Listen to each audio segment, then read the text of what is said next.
que acontece? Sempre que você for fazer uma análise financeira, tenha tempo para você poder ir lá no detalhe e não inferir coisas. Rateio e validação.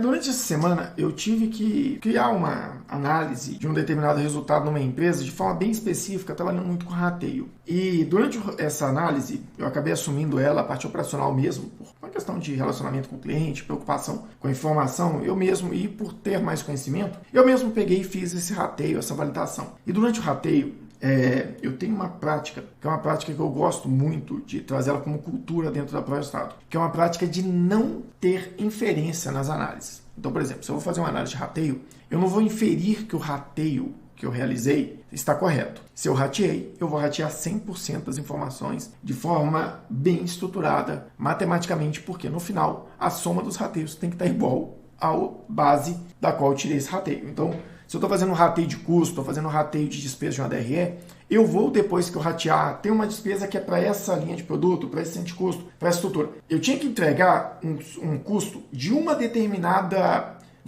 centro de custo da empresa. Eu precisava fazer um rateio e falar, olha, qual é o resultado desse centro de custo? Eu poderia ter feito só desse centro de custo. Mas o que eu fiz? Eu fiz o rateio desse centro de custo, de todos os demais, o rateio administrativo, avaliei tudo isso e depois fui entendendo se a soma dos rateios batiam exatamente com o resultado que eu tinha na DRE que foi rateada. Por que eu não fiz só esse rateio aqui do centro de custo e entreguei? Porque se eu fizesse ele e não fizesse os demais, eu estaria inferindo que esse rateio está correto e eu cairia no risco de ter informações incorretas nesse rateio e passar a informação que, como eu falei aqui atrás, traria uma governança financeira frágil. Se eu trago um rateio desse, estruturado, alguém questiona, eu mostro que eu fiz o rateio de todas as outras empresas, das outros centros de custo, e que a soma dos rateios gerava, de fato, o mesmo valor da DRE, eu tornava, a partir dessa pergunta, eu criava uma estrutura mais robusta, ou seja, antifragilidade. A partir de qualquer impacto, qualquer contestação da minha gestão financeira, eu ganho mais moral, eu crio mais estrutura, eu mostro que a minha gestão financeira é mais robusta do que aquele questionador, aquele ouvinte, né, a outra parte estava questionando. Então, o que acontece? Sempre que você for fazer uma análise financeira, tenha tempo para você poder ir lá no detalhe e não inferir coisas. A gente aqui internamente tem uma política muito de não trabalhar por diferença. Eu estou vendo aqui que o rateio do centro de custo 1 é X, do centro de custo 2 é Y, do centro de custo 3 é Z. Eu somo esses rateios e a diferença entre a DRE e esse rateio eu jogo no administrativo. Não, eu vou ratear o administrativo pela mesma metodologia e tem que bater. Porque assim eu tenho certeza que está certo. Eu não vou fazer lançamento por diferença.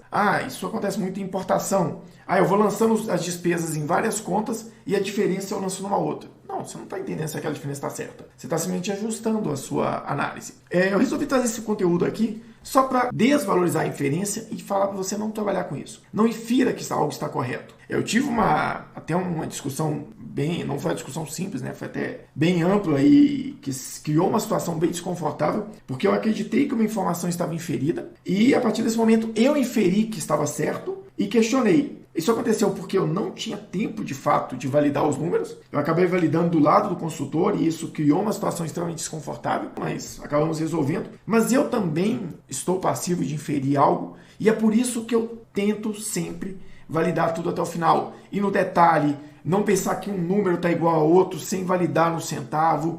Não inferir porque dois números estão parecidos, quer dizer que aquele número se reflete no outro. Estou vendo na DRE um número de X milhões. E aqui está muito parecido com esses X milhões, mas um pouquinho diferente. Então deve ser o mesmo número, só que no financeiro deve ter alguma coisa diferente. Não, eu vou achar, vou procurar até eu encontrar de fato se aquele número é igual e por que daquela diferença. Não se atente, não se limite a inferir que valores estão corretos apenas pelo fato de que você acha aquilo ou porque é muito parecido. Nesse caso aqui eu vou trabalhar com uma grande empresa de auditoria, uma Big Four no caso, e eu vou lá apresentar uma análise de custo baseado em um determinado rateio. Se eu não tenho uma construção muito sólida, se alguém me questionar algo que eu não conseguir responder, vai fragilizar aquele meu rateio. Então, tanto para conseguir fornecer dados para essa auditoria, para ela ter segurança daquilo que eu estou falando, para mostrar que a nossa gestão financeira ela é uma governança financeira antifrágil, que ela é forte, que ela é estruturada, que ela é consistente, e também, e principalmente, para dar segurança para o cliente. Porque não é o meu trabalho. Eu estou criando uma estrutura de gestão financeira antifrágil para que o cliente possa apresentar isso para uma outra auditoria, para que essa auditoria construa um laudo que, se caso no futuro o cliente for questionado pelo fisco, ele possa ter segurança de apresentar aquilo ali. Olha, está aqui o laudo, o fisco questionou o laudo, está aqui a nossa base de rateio, ele questionou o rateio, está aqui a nossa comprovação que o rateio de fato é aquele, porque tem uma metodologia, tem um cálculo e ele foi validado entre todas as despesas, entre toda a DRE, entre todos os centros de custos e bate exatamente com o valor da DRE que foi utilizada para tributação. E aquela DRE e aqueles custos têm documentação arquivada e comprovada que é aquela documentação de fato. Isso torna a sua gestão financeira antifrágil e muito mais consistente. E é isso que você precisa levar para o seu dia a dia. Seja você gestor financeiro, empresário, consultor, você precisa pensar nisso. Tenha uma gestão financeira que, quanto mais questionada, mais forte ela vai parecer para o seu ouvinte, para a outra parte que está questionando seus números. Espero que tenha ficado claro, só quis trazer essa informação porque eu acho muito relevante no dia a dia das empresas e eu vejo muita gente com dificuldade de fazer com que isso fique de forma estruturada dentro da empresa. Eu vejo muita gente com dificuldade de conseguir mostrar que aquilo de fato é algo importante na gestão financeira, ou até mesmo vejo muita gente que não vê a importância disso. Lembra que uma gestão financeira eficiente e consistente, ela, quando questionada, se demonstra cada vez mais forte, mais consistente. Espero que esse vídeo tenha ajudado vocês aí a entender um pouco mais do nosso dia a dia, da importância da gestão financeira e que ele possa, claro, fazer com que você tenha interesse em conhecer um pouco mais desse mundo, da contabilidade como ferramenta estratégica para as empresas. E se você quiser ver um pouco mais sobre esse assunto, se inscreve no canal, marca o sininho lá para você receber as notificações, dá uma olhada aqui nos vídeos, né, que a gente já fez aqui, porque tem muita coisa de qualidade. Vou ficando por aqui, até a próxima. Conhecer o seu negócio, ter uma governança financeira eficiente e robusta é muito necessário.